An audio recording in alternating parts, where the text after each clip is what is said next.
I still remember the exact sound the tape made when my brother ripped it off my gift box. Sharp, loud, like it wanted everyone to look. His living room was packed, Christmas music humming in the background, phones pointed like spotlights, and he said, smiling like it was the funniest thing in the world, "All right, kids, open Uncle Jake's last. He's been saving up." Everyone laughed. His kids looked at me with that polite pity face. And that's when I realized he hadn't just been teasing me, he'd been teaching them to see me as less. But to understand how I ended up standing there, heat climbing up my neck, you need to know what my brother had been doing for years. Because this wasn't really about gifts, it was about control.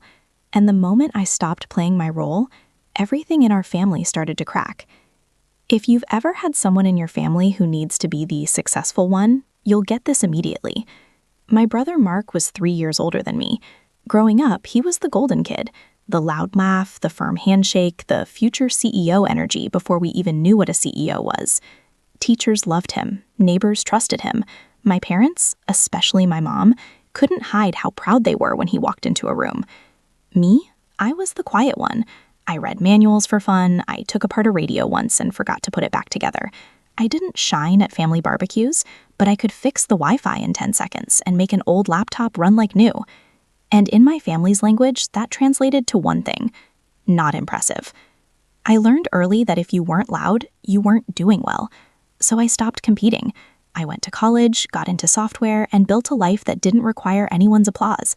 I worked remote, I lived in a modest apartment, I didn't post vacations, I didn't buy a flashy car. I just lived. Mark didn't understand that.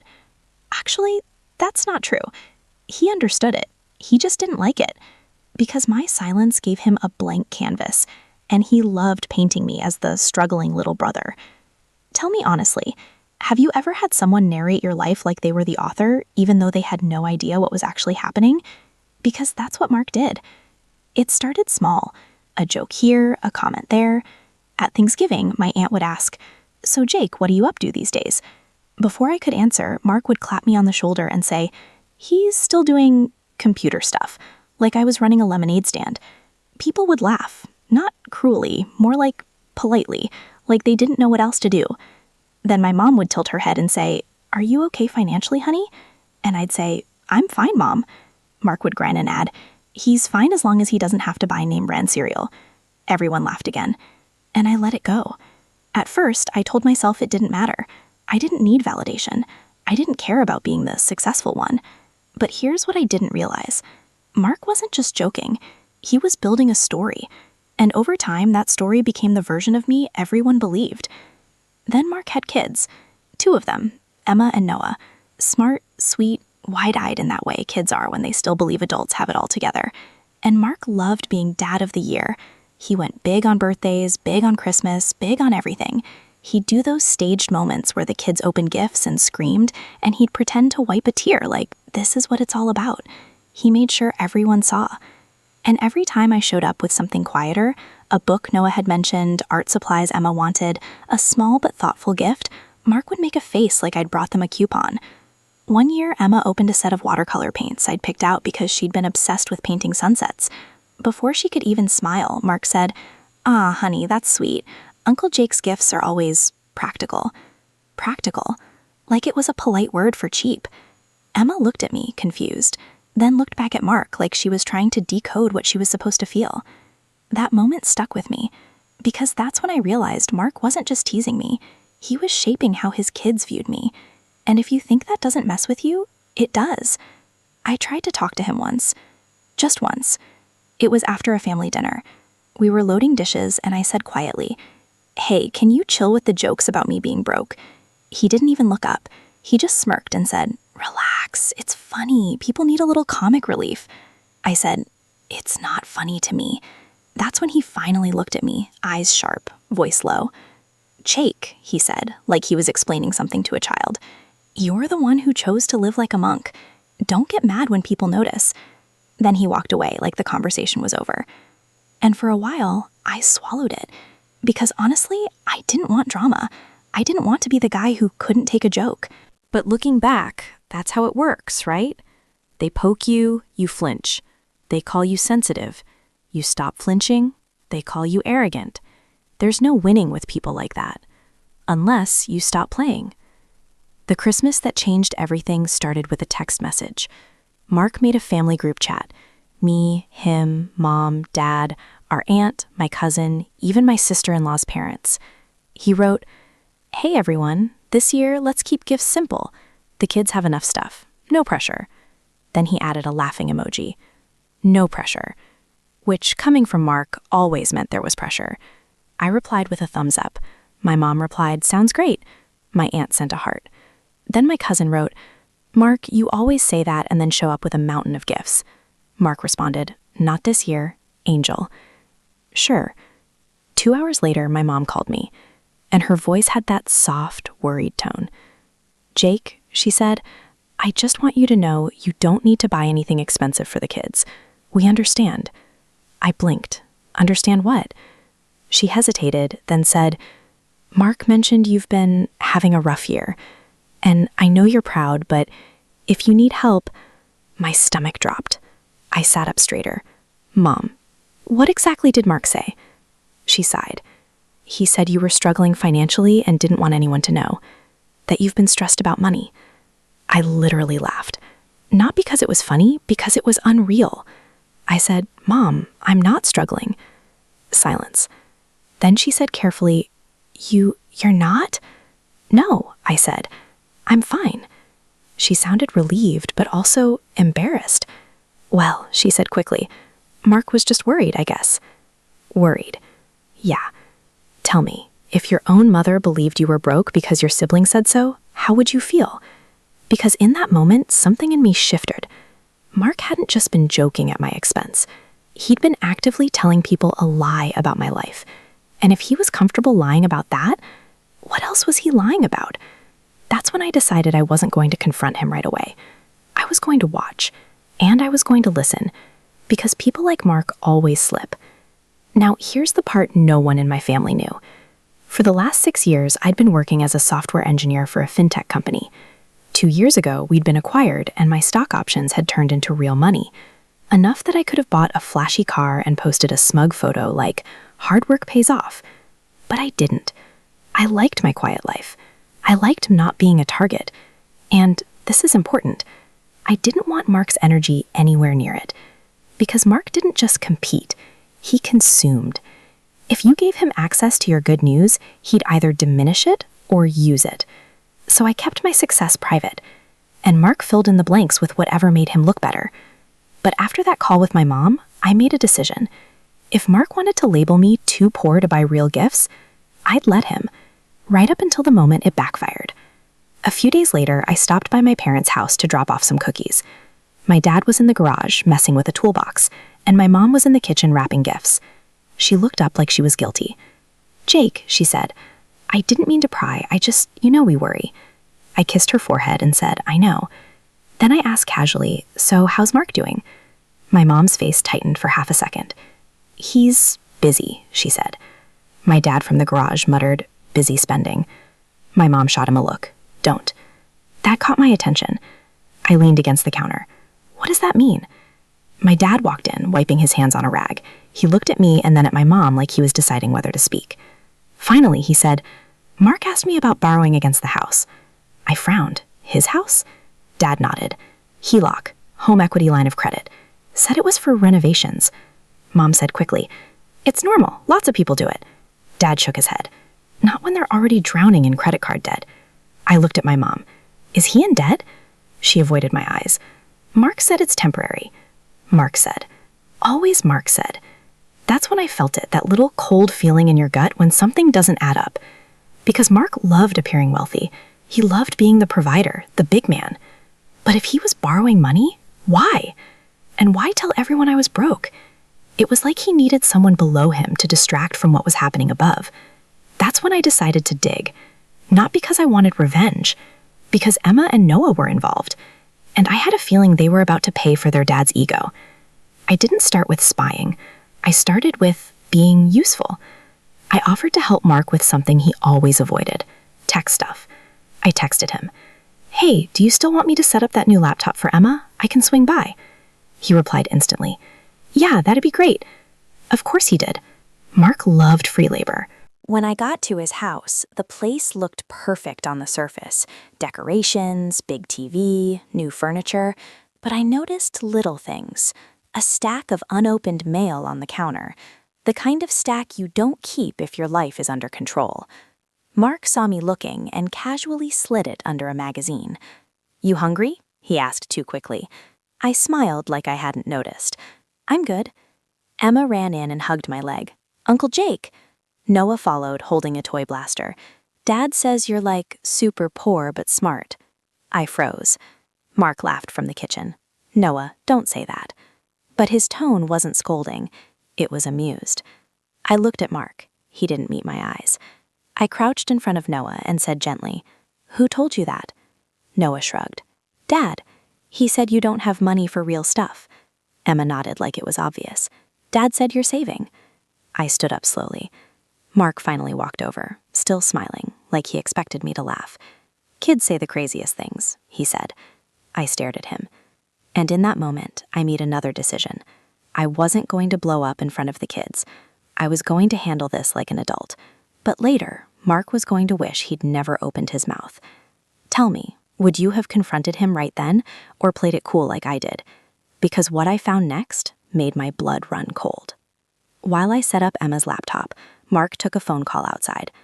I was sitting at the dining table with the laptop open, and I noticed a folder on the corner of the table, papers half sticking out. I wasn't trying to snoop, but one page had a bold heading that caught my eye. Notice of past due balance. I swallowed. Then another paper slid out slightly. I could see a name on it. Emma's. I stared at it for a second, then carefully pulled it out just enough to read. Withdrawal confirmation. My heart started beating faster. For those who don't know, a 529 is a college savings account. Mark had always bragged about how he was setting the kids up. He'd talk about it at family dinners like he was a financial guru. So why were there withdrawal confirmations sitting out? And why was there past due mail everywhere? That's when I heard the back door creak. I slid the paper back exactly where it was. Mark walked in, smiling, phone tucked away. "Laptop done?" he asked. "Almost," I said, keeping my voice even. He leaned over the back of the chair and said casually, "By the way, Mom told me she talked to you." My stomach tightened. "About what?" He shrugged. "About money. She's worried about you." There it was. He was fishing. He wanted to see if I'd confess to being broke, so he could keep telling the story. I smiled. "Mom worries about everyone." Mark chuckled. "Yeah, but you know, if you can't swing gifts this year, it's fine. The kids understand." The kids understand. Like he'd already taught them what to think.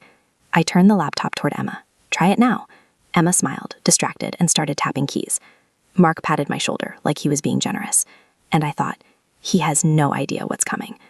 That night, I called my friend Maya. Maya was a lawyer, the kind of lawyer who didn't talk a lot, but when she did, people listened. I told her everything. Mark telling the kids I was poor, the mail stack, the 529 withdrawal paper. She went quiet for a moment. Then she said, "Jake, do you have any reason to believe he's misusing funds meant for the kids?" "I don't know," I admitted, "but it feels off." Maya said, "If he's withdrawing from their 529s for non-qualified expenses, that's not just immoral, it can be illegal.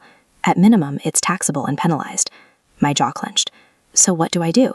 She said, "You gather facts, quietly, legally." I exhaled. "How?" Maya paused. "Are you listed anywhere as a custodian, beneficiary, trustee?" That's when I remembered something my grandfather had done before he passed. Grandpa had been the only person in our family who saw me clearly. Before he died, he'd pulled me aside and said, "Mark's a good boy, but he's addicted to being admired. Don't let him drag you into his storm." Then he told me he was setting up a small education trust for the kids, Emma and Noah, and he asked me to be the backup trustee if anything ever happened. At the time, it felt symbolic, like, you're responsible. But now it mattered. I said slowly, "I think I might be a backup trustee on something."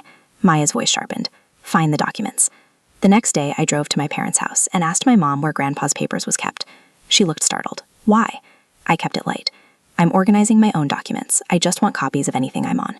My mom hesitated, then went to the closet and pulled out a thick folder with Grandpa's name on it. My hands were steady, but inside, I was buzzing.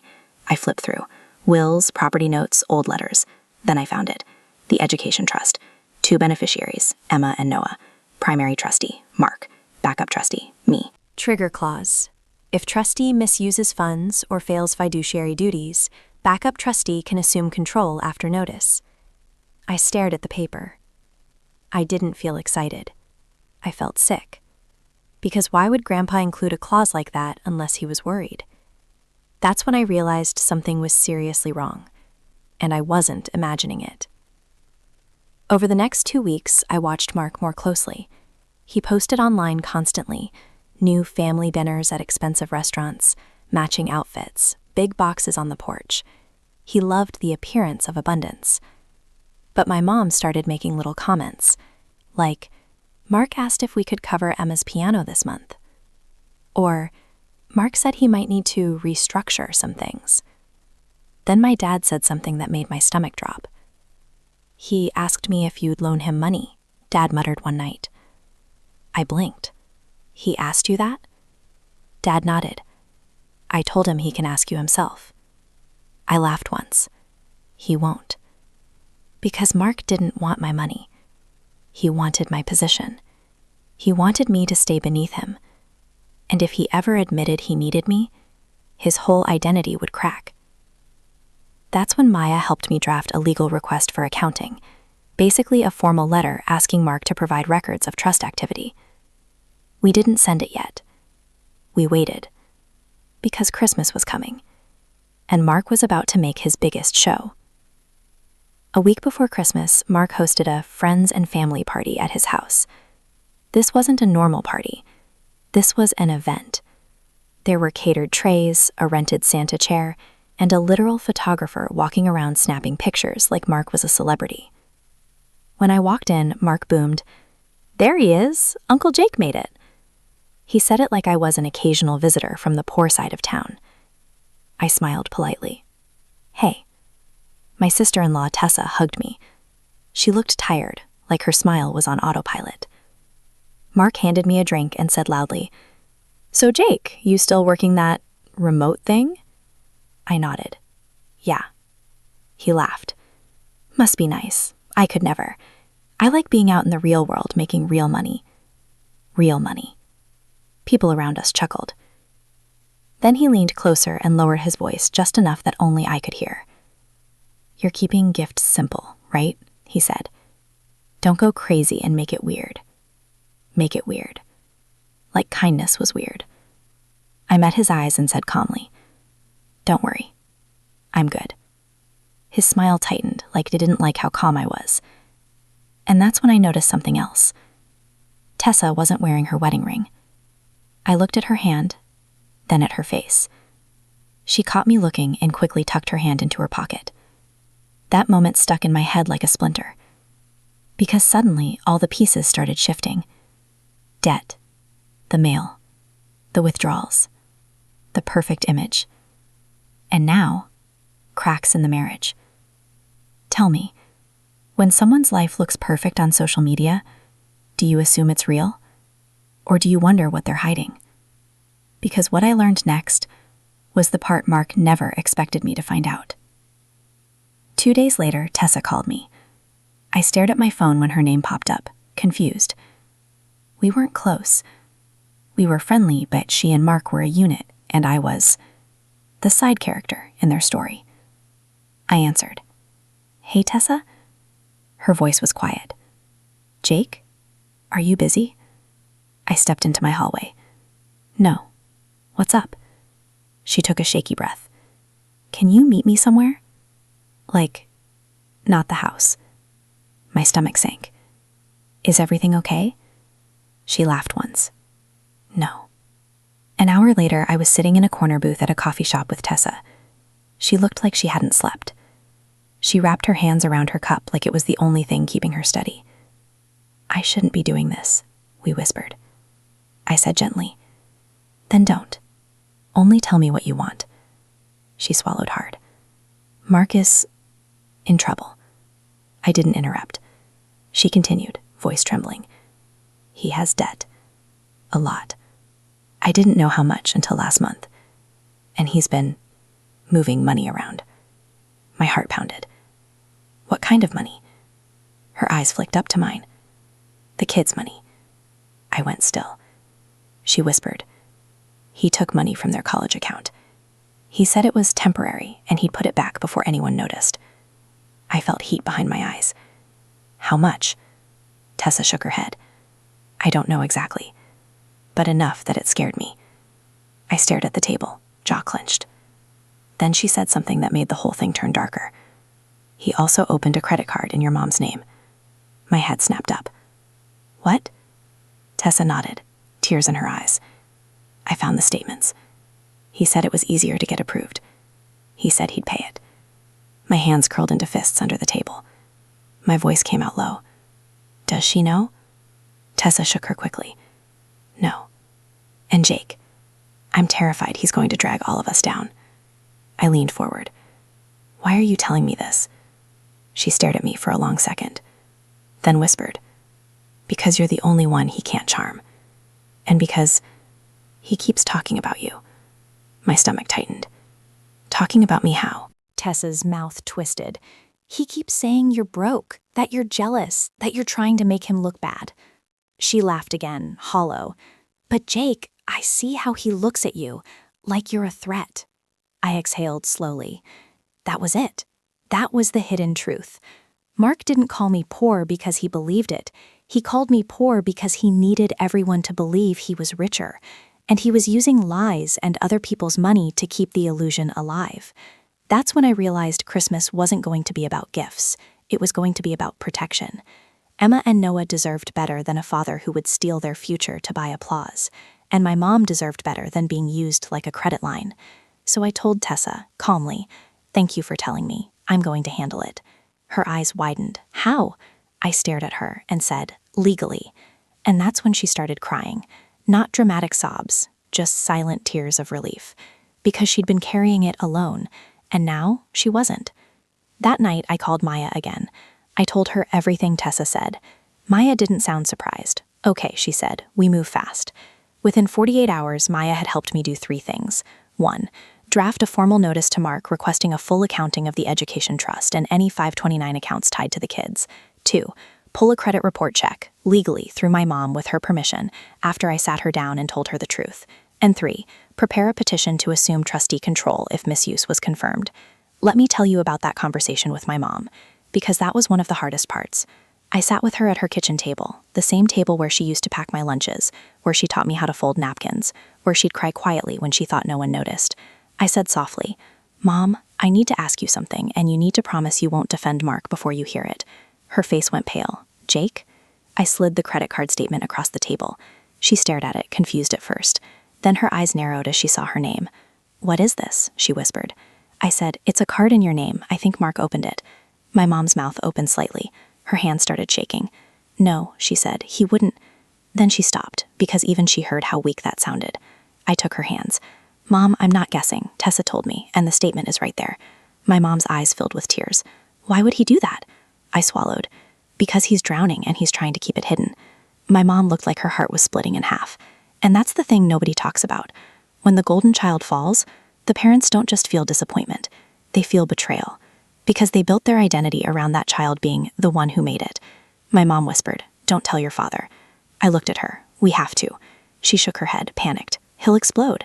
And I said quietly, better an explosion than silence.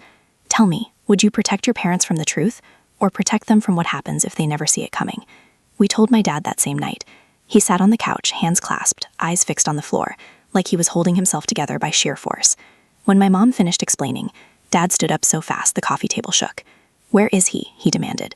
Mom cried, please don't go over there. Dad paced like a caged animal.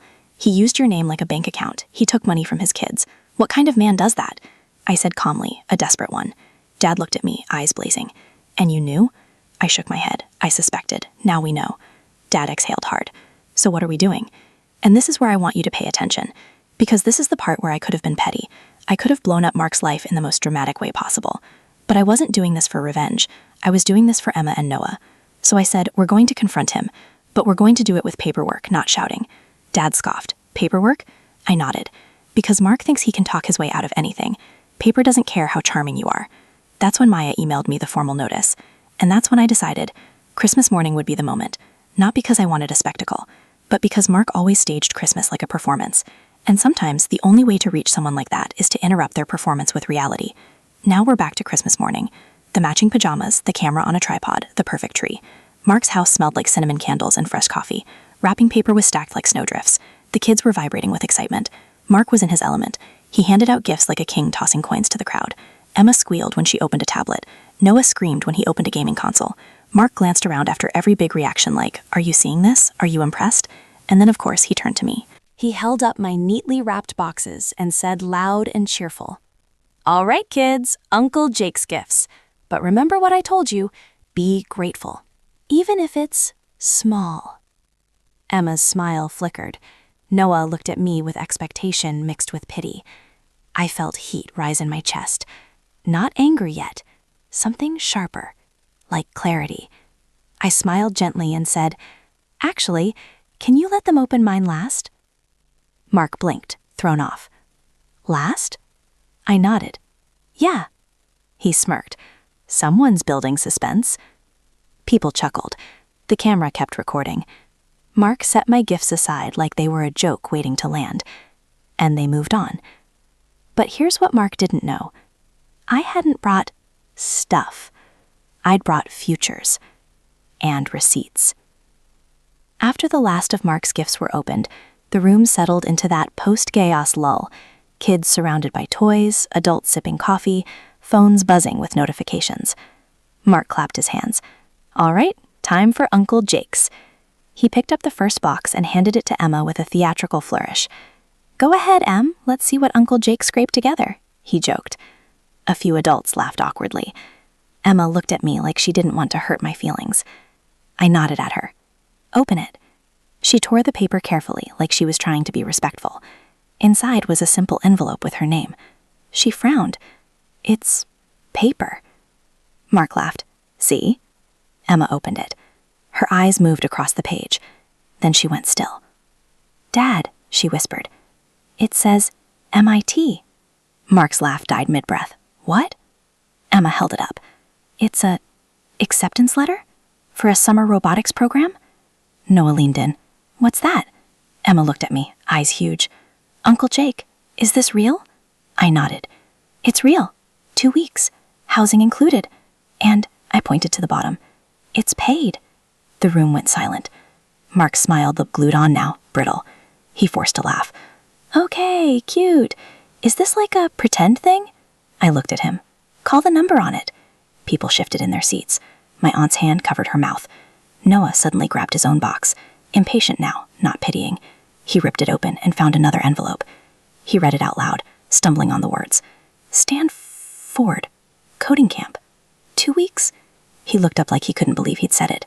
"Uncle Jake, is this going on a plane?" I smiled. "Yup." He screamed, an actual unfiltered kid scream, and launched himself at me. And in that moment, something beautiful happened. The kids stopped seeing me through Mark's lens. They saw me as me. Tell me, have you ever felt your identity snap back into place like that? Like someone finally saw you? Because Mark felt it too, and he hated it. Then came the third box. This one wasn't for the kids. It was for Mark. Mark stared at it like it was suspicious. "What's this?" he asked, voice too casual. I said, "Open it." He laughed lightly. "All right, let's see what kind of symbolic gift I get." He tore the paper. Inside was a folder, plain, thick. His smile faltered. "What is that?" I said, calmly. "It's your gift." Mark opened it. At first, he looked confused. Then his eyes moved faster, then slower. Then he went pale. Because inside were 3 things.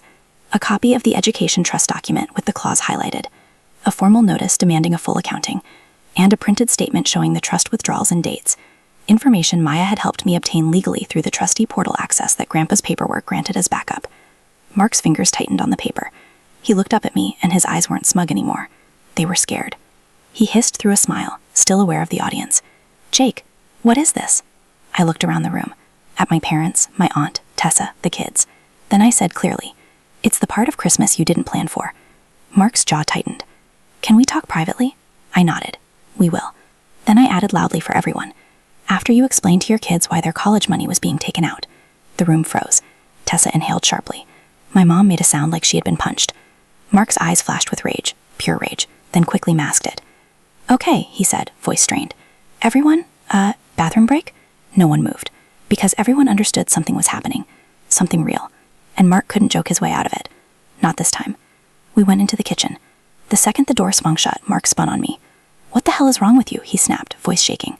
"You did this on purpose. You wanted to humiliate me." I stared at him. "You humiliated me for years." He scoffed. "Oh my God, you're really doing this? Because of jokes?" I stepped closer, calm. "Not jokes, lies. You told your kids I'm too poor to buy real gifts." Mark rolled his eyes. "It's called setting expectations." I laughed once, bitter. "No, it's called controlling the narrative." His face reddened. "You don't understand what it's like, Jake." I tilted his head. "Explain it to me." He threw his hands up. "I have a family. I have responsibilities. You live alone in some tiny apartment and pretend you're above it all." There it was, the resentment. Like my peace offended him. I said, "So you stole from your kids?" He flinched like the word hit him physically. "I didn't steal," he hissed. "It was temporary." "Temporary," I repeated. "Like the credit card you opened in Mom's name?" His face went blank. For 1 second, he couldn't even pretend. Then he said low, "Tessa told you." I nodded. Mark's voice rose. "She had no right." "She had every right," I cut in. "Those are her kids, too." Mark slammed his palm on the counter. "You think you're some hero? You swoop in with your secret money and your paperwork and now everyone's gonna worship you?" I stared at him, and this is the moment I realized the truth. Mark didn't care that he'd hurt people. He cared that he'd been caught. I said quietly, "This isn't about worship. It's about consequences." He leaned in, eyes wild. "You can't take that trust from me." I met his gaze. "Watch me." That's when the kitchen door opened. And my dad walked in. My dad didn't shout. That's what scared Mark. Dad just stood there, face like stone, and said, "Is it true?" Mark swallowed. "Dad?" "Is it true," Dad repeated, voice low, "that you took money from your kids' trust?" Mark's eyes flicked to me like, "Fix this." I didn't move. Mark exhaled sharply.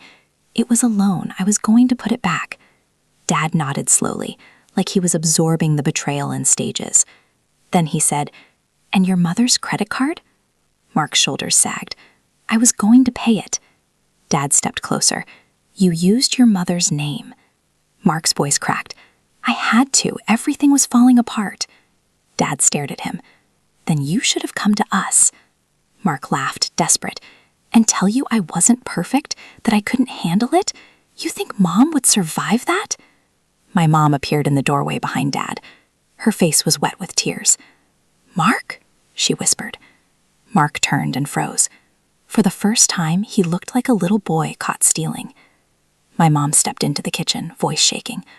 "Why didn't you tell me?" Mark's mouth opened and closed. I didn't want you to worry." My mom laughed through tears. "So you made me a victim instead?" Mark's eyes darted around like he wanted to escape the room. And then, this was the moment, he turned to me and said, venomous, "You're enjoying this?" I shook my head. "No, I'm ending it." "Tell me, have you ever had to be the adult in a room full of adults? Because that's what it felt like. I wasn't the youngest brother anymore. I was the firewall." Here's where the twist truly hit. Because the trust wasn't the only thing. I looked at Mark and said, "There's another reason I asked them to open my gifts last." Mark's brow furrowed. "What now?" I reached into my jacket pocket and pulled out one more envelope, sealed. I handed it to Dad. Dad opened it and read silently. His eyes widened. He looked up at Mark with something I'd never seen before. Disgust. Dad said slowly, "You took out a home equity loan, and you listed me as a reference, and you forged my signature on a document?" Mark's face drained of color. Tessa gasped behind us. Mom whispered, "Mark." Mark stammered, "No, Dad, Jake is twisting." I cut in. "I'm not twisting anything. The bank called Dad yesterday to verify information. Dad thought it was a scam. It wasn't." Mark's eyes shot to me. "You told them?" I shook my head. "They called, and when they did, I asked questions." Because here's what Mark didn't know. When the bank called my dad, Dad gave me the phone, because I'm the computer guy, the paperwork guy, the guy who doesn't get fooled easily. I asked the banker to email the documents, and when I saw Dad's signature, I recognized it. It wasn't his. Mark had forged it. That's not temporary. That's a crime. The kitchen felt like it had lost oxygen. Mark's voice went thin. I was going to fix it. My dad stepped forward, and his voice was almost a whisper. You used my name, he said, and your mother's name, and your kids' money, just to keep pretending. Mark's eyes filled with tears, but not the kind that meant remorse, the kind that meant he was losing control. He looked at Mom and said, Please, don't do this. Mom's face hardened. I didn't do anything, she said. You did. And then my dad looked at me and said, What's the plan? That question, those 3 words were the power shift, because for the first time in our lives, Dad wasn't looking at Mark as the leader. He was looking at me, and Mark saw it, and it destroyed him. I took a slow breath and said, The plan is simple. I looked at Mark. You're going to provide a full accounting of the trust by January 10th. If you don't, I file to assume control as backup trustee. Mark snapped, You can't. Maya's voice came from my phone, which I placed on the counter and put on speaker. Oh, he can, Maya said calmly. And if funds were misused, you can be removed as trustee. Mark flinched. Who is that? I said, My lawyer. His face twisted. Of course. Maya continued. Also, forging signatures on loan documents is a separate legal issue. Your father can choose how to proceed. My dad's jaw tightened. Mark's shoulders sagged. Then I turned to my mom. And we're closing the credit card in your name today, and we're freezing your credit. My mom nodded numbly. Tessa whispered, What about the kids? I looked at her. They're protected. No more withdrawals without oversight. Mark's voice rose again, desperate. So you're just going to take everything from me? I stared at him. No, I said quietly. You already took everything from yourself. Then I added, and here's the part you might not like. Mark's eyes narrowed. What? I said, I'm also setting up separate accounts for Emma and Noah, accounts you can't touch. His mouth dropped open. You can't do that. I can, I said, and I already did. That was the reclaim moment. Not loud, not dramatic, just undeniable. Because while Mark was busy performing, I was moving pieces. I'd already opened custodial accounts with Tessa's involvement and my lawyer's guidance, structured in a way that required dual approval. Mark's access was over. His power was over, and he knew it. Tell me, if you were in my shoes, would you feel guilty or relieved? Because I felt both. When we walked back into the living room, the energy was different. The kids were playing with their toys, oblivious. Emma was showing my aunt the MIT letter like it was treasure. Noah was asking my cousin how airplanes worked. But the adults? They were quiet. They could feel the quake under the surface. Mark put on his host smile again, too wide, too stiff, and said loudly, All right, who wants cocoa? No one answered. My mom sat down slowly, like her body had aged 10 years and 10 minutes. My dad stood near the window, arms crossed. Tessa sat beside the kids, rubbing Emma's back, eyes distant. Mark looked at me like he wanted to stab me with his stare. And I did something then that I didn't plan. I walked over to the camera tripod and turned it off. Mark snapped, Hey! I looked at him. This isn't content. The room went still. Because that was the second reclaim moment. Mark's life was a performance. He filmed everything. He curated reality. Turning off that camera was like pulling the plug on his oxygen. And everyone saw it. After the family left, Mark texted me. Hope you're happy. You ruined Christmas. I stared at the message for a long time. Then I replied, I didn't ruin it. I stopped you from ruining their future. He didn't respond. The next day he called, voice calmer. Jake, he said, can we talk? I asked, Are you calling to apologize or to negotiate? Silence. Then, softly, I don't know. And for the first time I heard something real in his voice. Not charm, not arrogance, fear. He said, I didn't mean for it to get this bad. I exhaled. But it did. He whispered. I felt like I was drowning. I said, Then you should have asked for help instead of pushing me underwater to stay afloat. He went quiet. Then he said, I'm sorry. It wasn't a perfect apology. It didn't fix everything. But it was the first honest sentence I'd heard from him in years. Tell me, do you think apologies erase patterns, or do patterns need consequences? Because for me, the apology wasn't the end. It was the beginning of boundaries. Over the next month, Mark complied, because he had to. He sent the accounting. It was worse than we thought. He'd pulled thousands from the trust. Not once, multiple times. Vacation expenses, home repairs, a mysterious line item labeled business investment that was basically just Mark throwing money at another get-rich-quick idea. Maya filed paperwork. Mark was officially removed as primary trustee. I became acting trustee. And that wasn't satisfying. It was heavy. Because protecting kids from their own parent doesn't feel like victory. It feels like grief. Tessa started therapy, Mark started financial counseling. My parents stopped pretending. And the family narrative changed. No one asked me anymore if I was okay financially. Instead, my mom started asking, "How are you really?" And that question meant more than any apology. The biggest change happened with Emma and Noah. Emma started calling me to talk about robotics. She'd ask questions like, "Uncle Jake, how do you make a robot know where it is?" Noah started sending me little videos of code he wrote, proud like he discovered magic. And one day Noah said something that punched me in the chest. He was sitting on my couch, legs swinging, and he said, "Dad said you were poor." I froze. He looked at me and added, "But you're not poor. You're just quiet." I swallowed hard. "Yeah," I said softly. "I like that." If you've ever been misunderstood your whole life, you know how healing that is. Not to be praised, to be seen. As for Mark and me, we weren't enemies, but we weren't close. He stopped making jokes about me, not because he suddenly respected me, but because he knew I wouldn't let it slide. And that's the thing I learned. Some people don't change because they grow. They change because the cost of staying the same becomes too high. Mark's cost became public shame, legal trouble, and losing control. And while part of me wished he'd changed for the right reasons, I wasn't going to gamble the kid's future on his growth journey. So I kept the boundaries, I kept the oversight, I kept the truth, and my life got lighter because of it. Here's what I want you to take from this. If someone keeps calling you too poor, too weak, too small, it's usually not about you. It's about what they need you to be so they can keep being who they pretend they are. And you don't have to scream to reclaim your power.